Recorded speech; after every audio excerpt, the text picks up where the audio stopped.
Bonjour et bienvenue sur la Corneille à 3D, c'est Tony et aujourd'hui je suis en compagnie des Andales Chabalou Salut la compagnie. et Sultan. Salut à tous.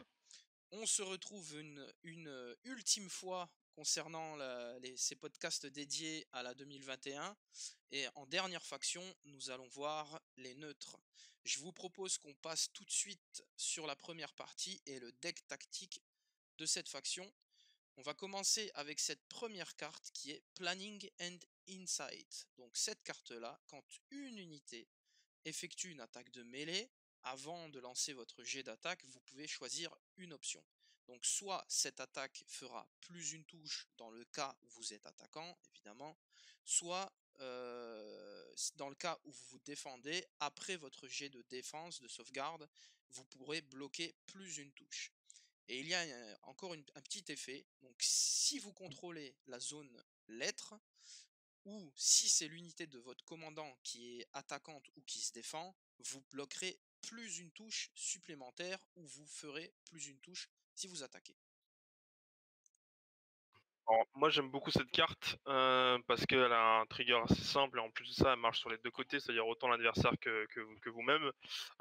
Et ce qui est bien c'est que c'est avant de lancer le dé, donc au moins on pourra vraiment dire à l'adversaire voilà, dans tous les cas j'aurai au moins une touche en plus et au moins je vais en bloquer une. Ce que j'aime aussi beaucoup c'est qu'il y a le côté avec la lettre ou le commandant qui mine de rien et la rend on va dire polyvalente. C'est ce qui est cool dans cette carte, c'est qu'elle est très polyvalente. Elle a un peu de flexibilité et en neutre, c'est ce qu'on aime. Ouais. C'est la carte Victorinox. Tu fais en phase offensive ou défensive, tu t'adaptes. C'est une bonne carte, comme tu dis, ouais.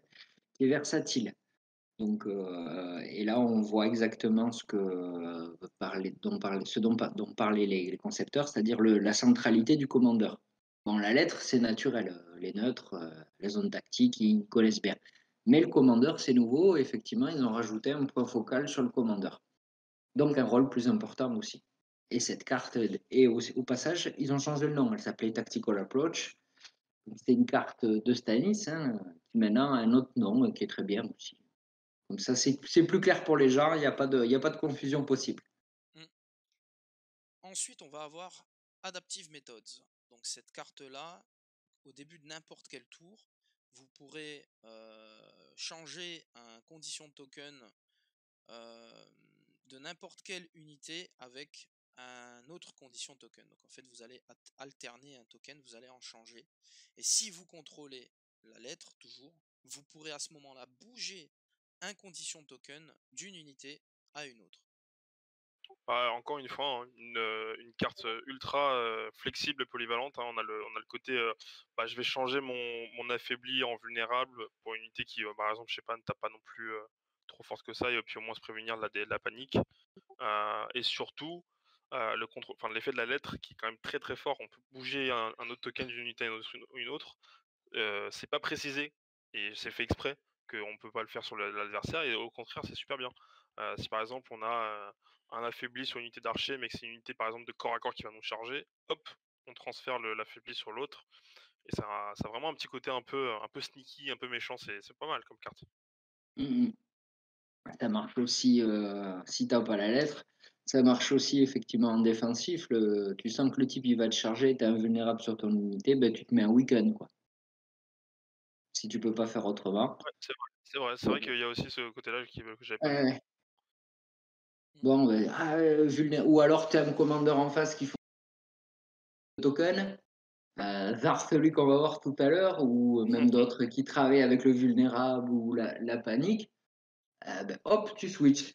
Et là, tu lui casses une partie de ses déclencheurs. Et notamment sur Ramsey Bolton, qu'on verra tout à l'heure, les unités paniquées, quand tu les attaques, tu as des cartes qui fonctionnent, qui proc dessus. Si tu as enlevé le paniqué, le mec, il se retrouve comme un rond de flanc, tu vois. Donc, encore une carte, comme tu dis, hein, c'est assez, ouais, pas sournoise, mais qui vient à un moment où l'adversaire va peut-être pas s'y attendre en pensant que son placement de token condition est bien. Et là, tu lui altères un peu ses plans. Donc, c'est effectivement une très bonne carte. Moi, c'est le genre de carte que j'aime beaucoup. Mm. En plus, c'est le genre de carte qui marche bien face à certains commandants. Il y en a, je pense à Roderick en Stark ou Stanis 1 qui pose des tokens un peu partout. C'est C'est un, ça. C'est une bonne carte contre ça.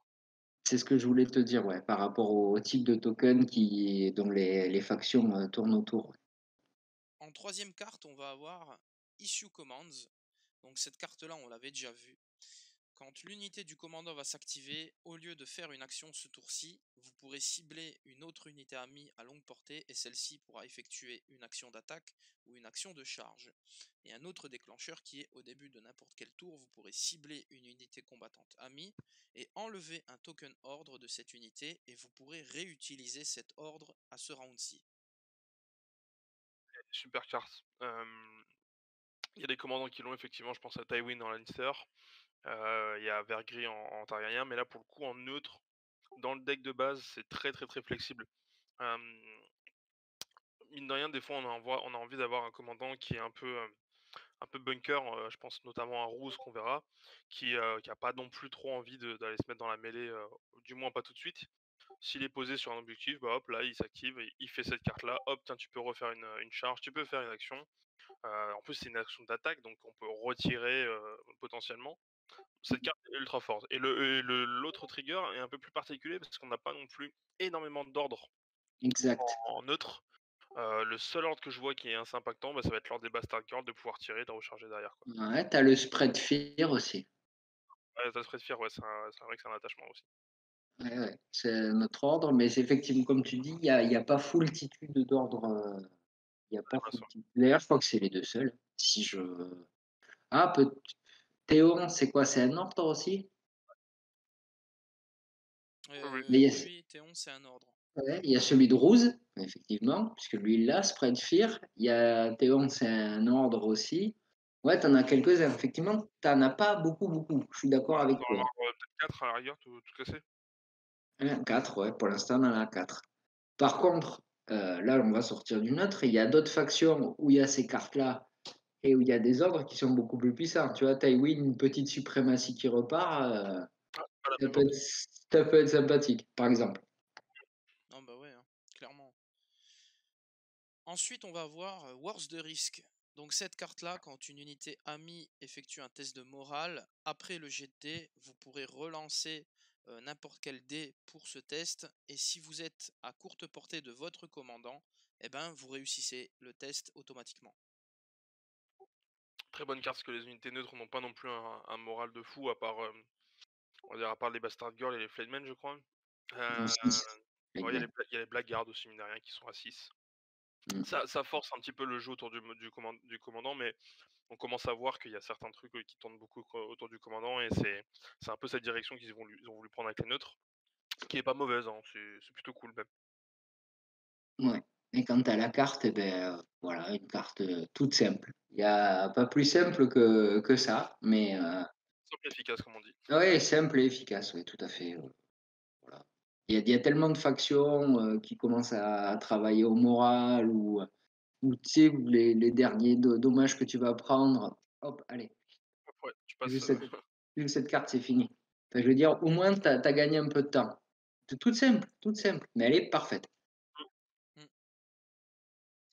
On va ensuite passer sur Meticulous Planning. Donc cette carte-là, à la fin d'un round, vous pourrez chercher dans votre deck tactique une carte de commandant et l'ajouter à votre main et ensuite mélanger votre deck. Ou alors un autre déclencheur au début d'un tour, enfin au début de n'importe quel tour, si vous contrôlez la zone lettre, vous pourrez à ce moment-là chercher une carte de votre commandant et l'ajouter à votre main et mélanger votre deck.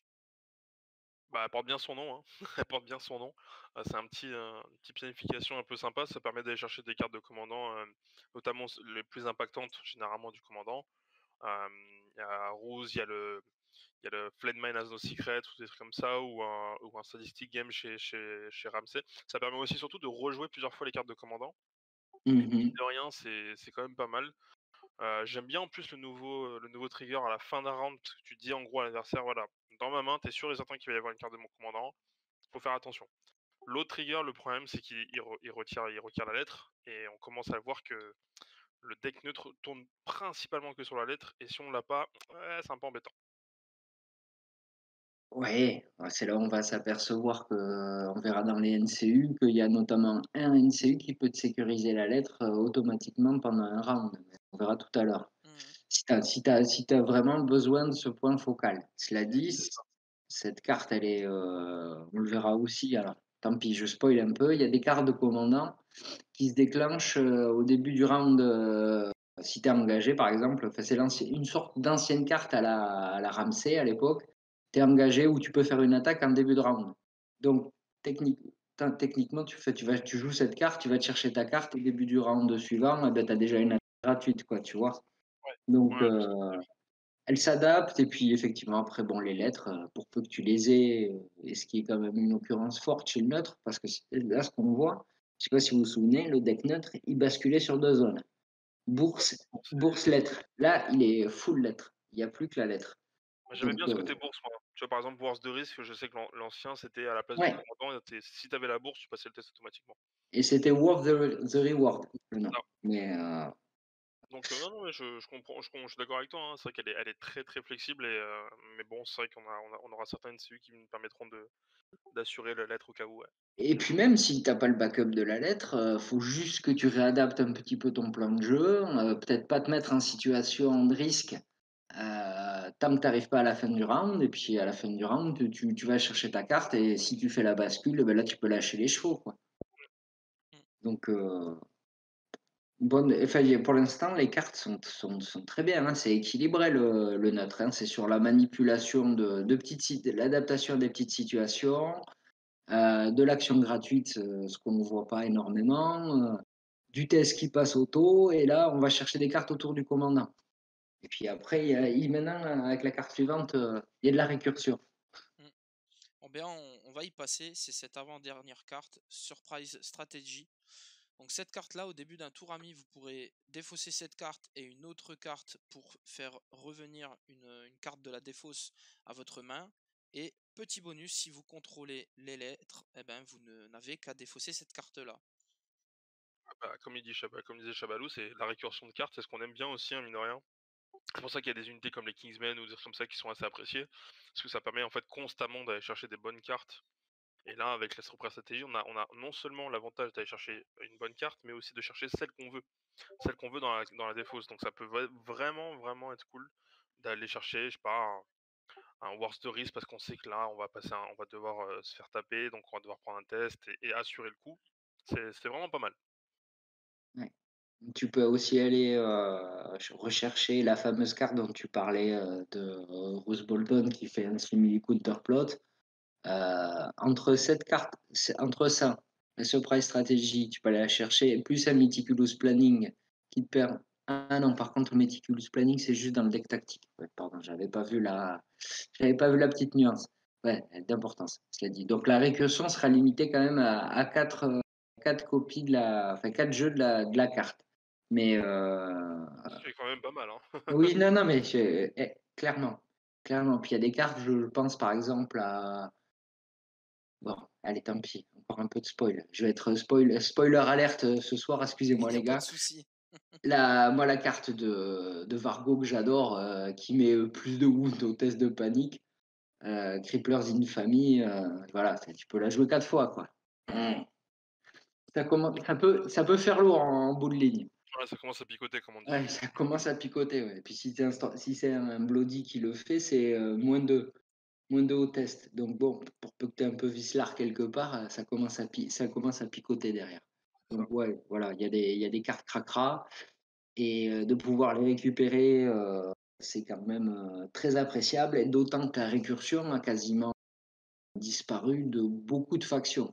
Enfin, une récursion comme ça, tu as des récursions libres, j'entends, c'est-à-dire tu vas chercher la carte que tu veux Ouais. et autant de fois, quoi.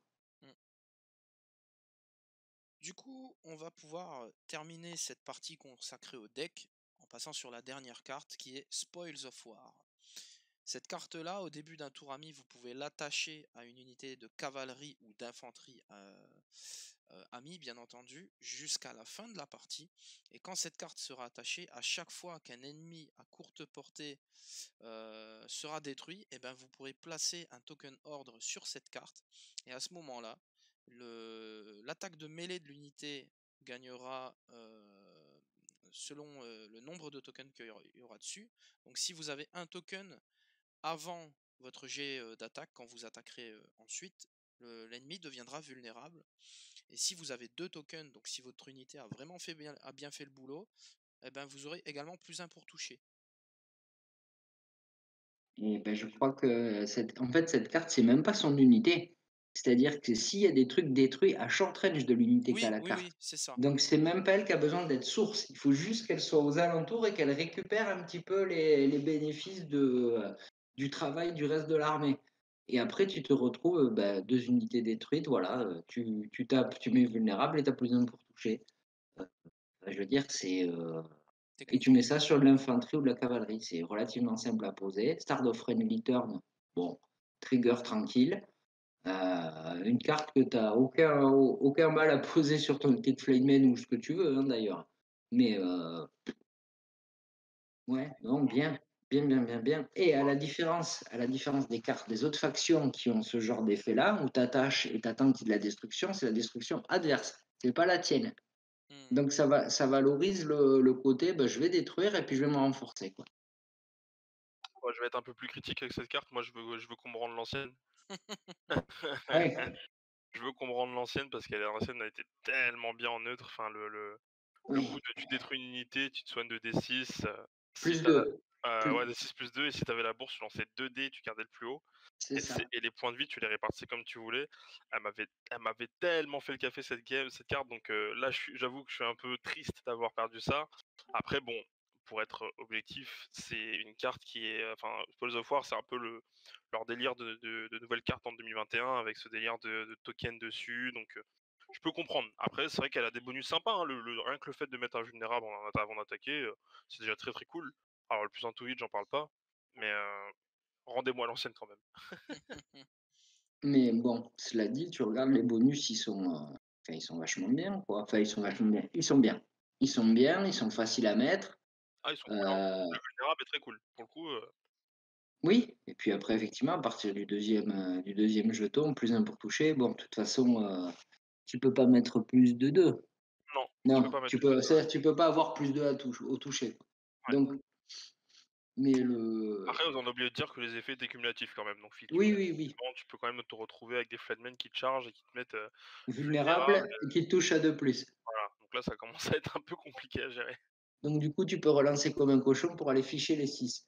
Mais Exactement. ouais. Non, non, bonne carte. Bonne carte. Enfin, moi, perso, je l'aime bien, hein, ce que je Oh, disais. elle est bien, elle est bien. Je comprends ta petite nostalgie de l'ancien Spoil of War, qui était la carte de heal la plus efficace, enfin, potentiellement la plus efficace du jeu. Tu pouvais soigner jusqu'à 8. Ouais, Même, jusqu'à les 8. cartes, même le Grand Moineau faisait pas ça.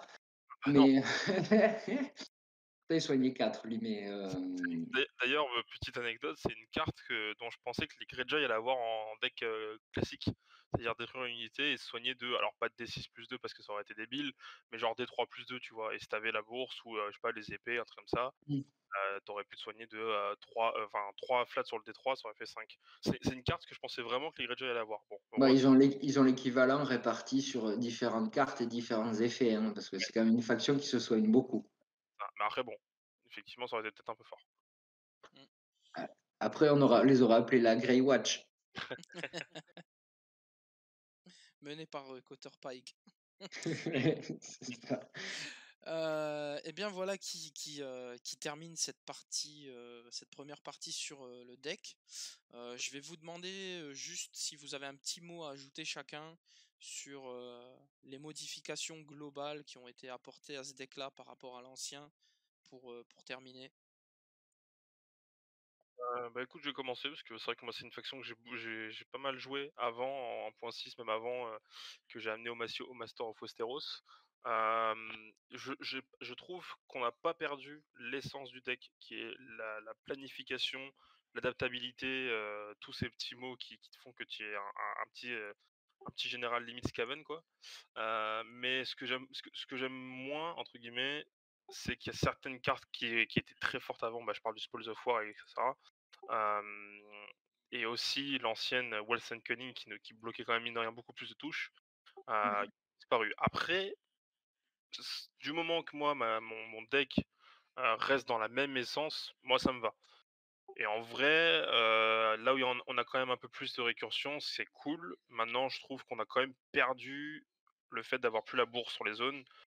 Mine de rien, si on n'a pas la lettre et qu'on jouera pas un certain NCU qui s'appelle Petit Doigt, bah, Mhm. on a quand même du mal parce que les effets de la lettre le deck est quand même très, très, très, très fort. C'est dommage de pas l'avoir si on le rate, quoi. Mais en dehors de ça, ça reste quand même un super deck. Et je pense que avec certains commandants, il doit très très bien comboter, donc on verra ça avec les commandants, quoi. Ouais. Bah, c'est vrai que d'une certaine façon, tu as raison, c'est l'être dépendant. Bien que le planning in insight, pas vraiment, parce que tu te retrouves à cibler ton commandant, et ben tu te retrouves à bloquer ou à mettre plus de hits. Et Wolfenkönig, c'était D3 ou flat 3. C'est ça. Donc, tu as effectivement une petite perte, soit en défense, soit en attaque, mais c'est à l'aune de ce qu'est censé être, et j'insiste sur le est censé être, la 2021. Après, tu gagnes une carte qui est enfin, issue commande, c'est de l'action gratuite en neutre, je me souviens pas que ça existait en deck générique, hein. Non, non, en fait, c'est assez marrant parce que je trouve qu'on a perdu des cartes qui étaient très puissantes, mais qui étaient assez situationnelles. Enfin, le Spoils of War, il fallait complète une unité, c'était assez Ouais. en Bolton. Mais par contre, tu vois, on a gagné Issue Commands, qui pour moi est magnifique comme carte. Mmh Ça, mh. ça redonne de la rejouabilité, de la réaction gratuite à certaines unités. Ça permet des petits combos sympas, hein. Non, non, l'un dans l'autre, je m'y retrouve. Ouais. Issue command sur des derviches, c'est la fête, quoi. Ah, bah Tu complètement. charges, tu tapes, tu te déclenches et après tu es encore, activable donc tu peux aller recharger, ou enfin si tu te fais charger, taper avec les épées, te recasser, tu es toujours pas activé, tu peux encore faire quelque chose. Ah oui, ça donne Ou la bourse. ça donne Oui, des oui, trucs non. fous, hein. Mmh. C'est une carte que j'aime, moi je la trouve, enfin, en termes de puissance brute, là on va parler, hein, c'est la meilleure carte du deck neutre. Après, il y a d'autres cartes qui sont plus dans le côté soft power, genre Meticulous Planning ou Surprise Strategy, mais qui ont des potentiels d'ennui pour l'adversaire assez importants. Mm. Voilà qui conclut cette première partie dédiée au deck neutre. Sur ce, moi je vous dis à très vite pour passer sur la seconde partie qui sera dédiée aux unités. À très vite.